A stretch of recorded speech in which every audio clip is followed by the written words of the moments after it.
தாய் தமிழ் உறவுகளுக்கு வணக்கம். சேலம் விமான நிலையத்திற்கு எடப்பாடி பழனிசாமி பெயர்.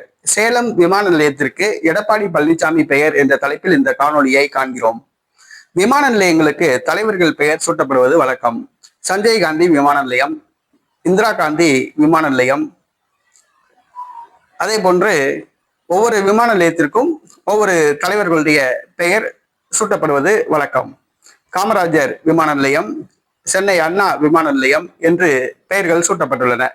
அதே போன்று மதுரை விமான நிலையத்திற்கு யாருடைய பெயர் வைப்பது என்று மத்திய அரசுக்கு ஒரு தலைவலியாக உள்ளது. தியாகி இமானுவேல் சேகரன் பெயர் சூட்ட சொல்லி ஒரு சிலர் கோரிக்கை வைக்கிறார்கள். முத்துராமலிங்க தேவர் பெயர் சூட்ட சொல்லி ஒரு சிலர் கோரிக்கை வைக்கிறார்கள்.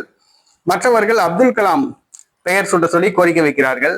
பாண்டிய மன்னன் நெடுஞ்செழியன் பெயர் சூட்ட சொல்லி சீமான் கோரிக்கை வைக்கிறார். இந்த சூழ்நிலையில் சேலம் விமான நிலையத்திற்கு எடப்பாடி பழனிசாமி பெயர் சூட்ட வேண்டும் என்று ஒருவர் கோரிக்கை வைத்துள்ளார்.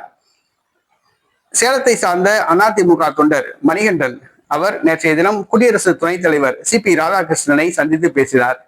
சேலம் விமான நிலையத்திற்கு டாக்டர் எடப்பாடி பழனிசாமி அவர்களுடைய பெயர் சூட்ட வேண்டும் என்று கோரிக்கை மனு அளித்துள்ளார். குடியரசு துணைத் தலைவர் சி.பி. ராதாகிருஷ்ணனை சந்தித்து அதிமுக தொண்டர் மணிகண்டன் சேலம் விமான நிலையத்திற்கு டாக்டர் எடப்பாடி பழனிசாமி பெயர் சூட்ட வேண்டும் என்று கோரிக்கை வைத்துள்ளார். அவர் அதிமுகவை சேர்ந்தவராக இருப்பவர் போல் தெரிகிறது. குடியரசுத் தலைவரிடம் அப்பாயின்மெண்ட் வாங்கி சந்தித்து பேசிவிட்டு கோரிக்கை மனு அளித்துள்ளார். இது ஊடகங்களில் பெரிய செய்தியாக வருகிறது. எடப்பாடி பழனிசாமி தற்பொழுது உயிரோடு வாழ்ந்து கொண்டிருப்பவர், எதிர்கட்சி தலைவராக இருக்கிறார். அவருடைய பெயரை சேலம் விமான நிலையத்திற்கு சூட்ட வேண்டும் என்று அவர் கோரிக்கை வைத்திருப்பது சாத்தியமல்ல.